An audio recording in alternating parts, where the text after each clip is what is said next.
चौड़म सड़म गच्छामि। मैं राधारमण त्रिपाठी आज 18 मई 2025 का P3Y पर वीडियो के लिए आपके सामने उपस्थित हूँ। आज जो मैं चर्चा करने वाला हूँ वो P3Y करने और उससे अधिकतम लाभ लेने के लिए कैसे हम ले सकते हैं उसके बारे में बताऊंगा। वैसे आप लोग को जो पुराने लोग हैं उनको मालूम है, लेकिन काफ़ी नए लोग भी जुड़े हैं।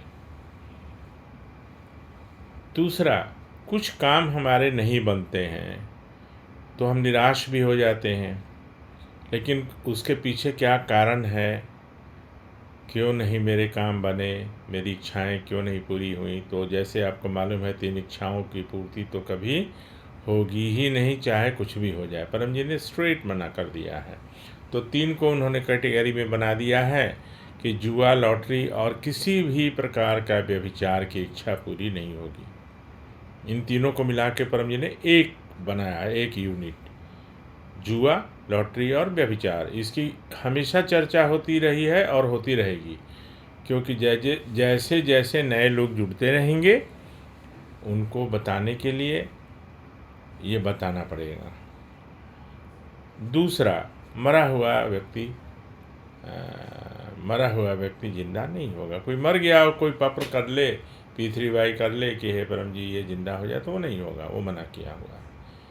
तीसरा, दूसरे के नुकसान वाला, मतलब दूसरे को हानि हो जाए और मेरा लाभ हो जाए, ये इच्छा भी, क्योंकि आपके लिए वो दूसरा है, हो सकता है वो परम जी का व्यक्ति हो, तो उसका नुकसान क्यों होगा।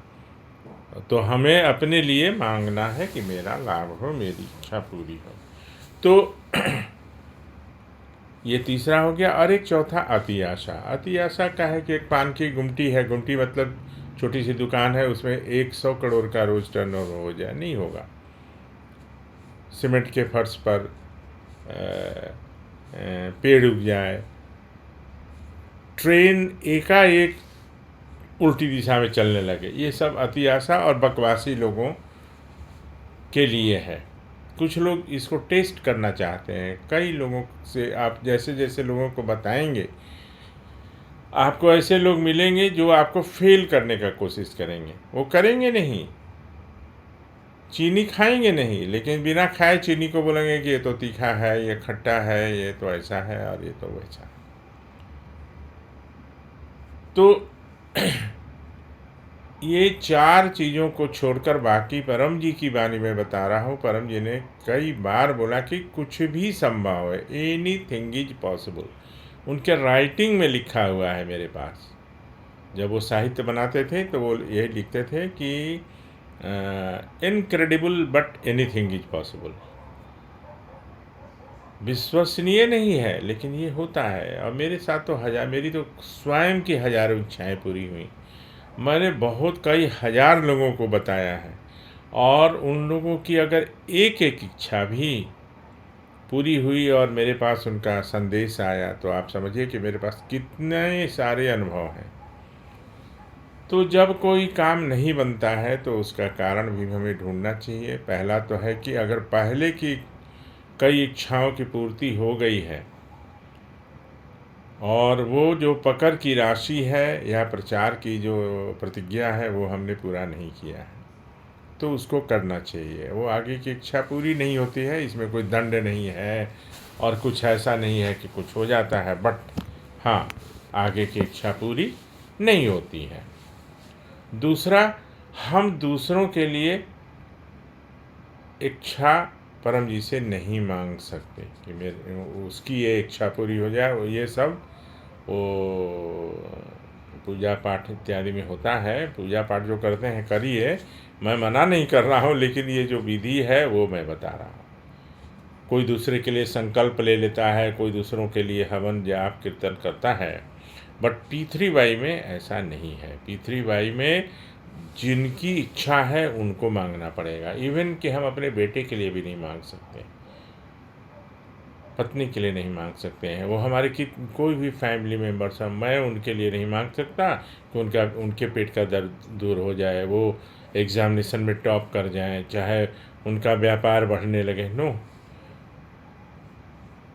वो सिर्फ ऐसी अवस्था में हो सकता है जो बोलने लायक नहीं हो, जो 11 वाक्य नहीं बोल सकते, जो 11 वाक्य नहीं बोल सकते, उनके लिए मैं कर सकता हूँ। तो वो स्थिति कब हो सकती है कि कोई मेरे परिवार के सदस्य हैं जो किसी कारण से, रोग की वजह से 11 वाक्य बोलने में असमर्थ हैं, अथवा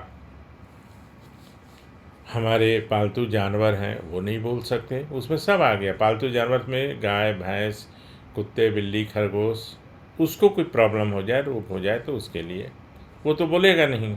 पेड़ पौधे, बागवानी, बगीचे सारे, है ना। और एक छोटा बच्चा माने अभी नवजात शिशु, यानी जो तुरंत जन्म लिया है, वो भी 11 वाक्य नहीं बोल सकता। उसके लिए उसके माता पिता कर सकते हैं। एक विशेष परिस्थिति में परम जी ने एक और भी छूट दी है, और वो है बच्ची, लड़की की शादी या लड़के की शादी के लिए माता पिता को, बच्ची को भी करना होगा और माता पिता उस को भी करना होगा कि मेरी बच्ची की शादी सुयोग्य वर से यथाशीघ्र हो और वैवाहिक जीवन सुखमय हो। क्योंकि मैं तो बाय प्रोफेशन भी एडवोकेट हूँ, ऐसे तो मैं इनकम टैक्स और जीएसटी का काम देखता हूँ, लेकिन मेरे एक रिश्तेदार हैं और मेरे साथ जो काम करते हैं, तो मेरे पास भी बहुत सारे केसेज आते हैं। शादी हुई नहीं कि झगड़ा शुरू, अनेक कारण के लिए। तो वैवाहिक जीवन जो पी3 वाई से शादियाँ होती है उसमें बहुत सुख में रहता है। तो अब काम नहीं बनने का क्या है, उसको बिजली से तुलना करिएगा तो सबसे अच्छा उदाहरण मिलेगा। जैसे पहले हमें कनेक्शन लेना पड़ता है बिजली का लाभ लेने के लिए, तो वो कनेक्शन कब मिलता है, जैसे ही आप 8 वाक्य बोलते हैं।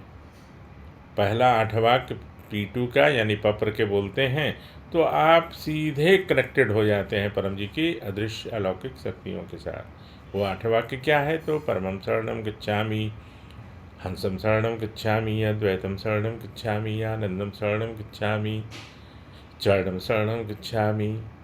हे परम जी, मुझ पर कृपा करो। सिर झुकाकर परम जी को नमस्कार करता हूँ या करती हूँ, लेडी है तो करती हूँ। तो ये 8 वाक्य जैसे ही बोलते हैं तो आपका कनेक्शन हो गया।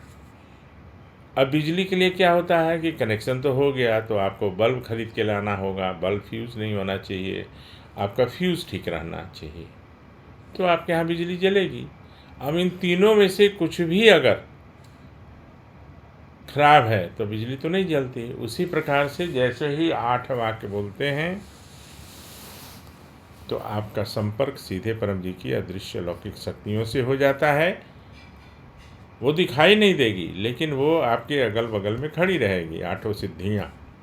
अब 9वें वाक्य में आपको अपनी इच्छा स्पष्ट रूप से बोलनी है, वो भी ध्यान रखने वाली बात।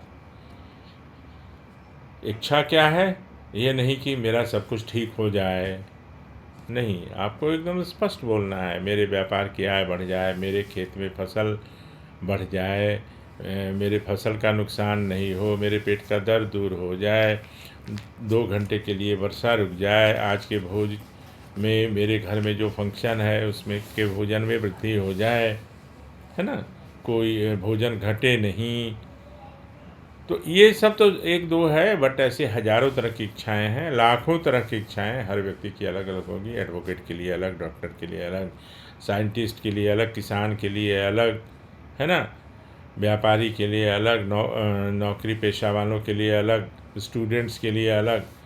तो वो 9वें वाक्य में अपनी इच्छा स्पष्ट बोलनी है। एक ध्यान रखने का है, 1 किलो चीनी और 1 क्विंटल चीनी, यानी 1 किलो चीनी के कीमत में 1 क्विंटल कोई भी शॉपकीपर यानी दुकानदार नहीं देता है और ना दे सकता है, ठीक है। तो ये ध्यान रखने वाली बात है। तो 9वें वाक्य में अपनी इच्छा स्पष्ट रूप से, एकदम टेलीग्राम जैसे पहले भेजा जाता था तो कम शब्दों में स्पष्ट लिखा जाता था, उसी प्रकार से टेलीग्राफिक। 10वां वाक्य जो है इच्छा की, वो पकड़ की प्रतिज्ञा है कि कोई एक राशि, निश्चित राशि जो आप परम जी को दे सकते हैं, वो आपको प्रतिज्ञा करनी है। तो मान लिया कि मुझे एक मेरे व्यापार की आय बढ़ाओ, एक मेरी इच्छा हो गई। एक अब 10वां वाक्य क्या होगा? इच्छा पूर्ण होते ही पकड़ में बढ़े हुए आय का 10% परम जी को दूंगा।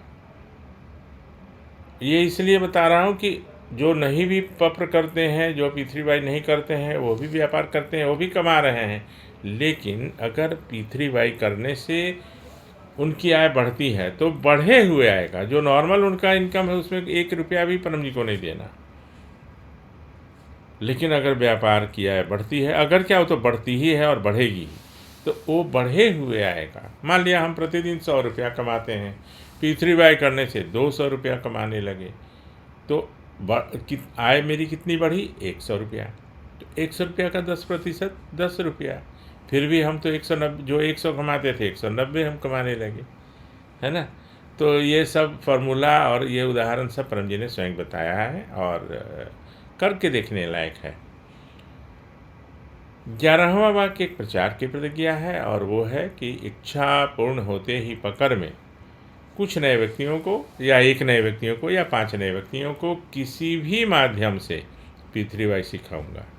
पहले था पी3 सिखाऊंगा, लेकिन बाद में सारा जैसे किसी भी माध्यम से क्या हुआ कि लोगों को सुविधा हो गई, तो ईमेल के द्वारा, व्हाट्सएप के द्वारा, फेसबुक के द्वारा, 1 to 1 में पर्चे के द्वारा, अखबार में वो पर्चे लगा के, माने किसी तरह से भी किसी भी माध्यम से पी3 लोगों को बताना है। अगर हमारी इच्छा पूरी हो गई तो इच्छा तो पूरी होती ही है। अब इच्छा नहीं पूरी जिनकी हुई है अनेक कारण से, वो इन्हीं सब छोटे मोटे कारणों से, इसमें कोई बहुत बड़ा विज्ञान नहीं है और बहुत बड़ा इसमें कोई रिसर्च की आवश्यकता नहीं है। 3-4 चीज़ें हैं, उसको देखा जाए तो इच्छा निश्चित पूरी होगी।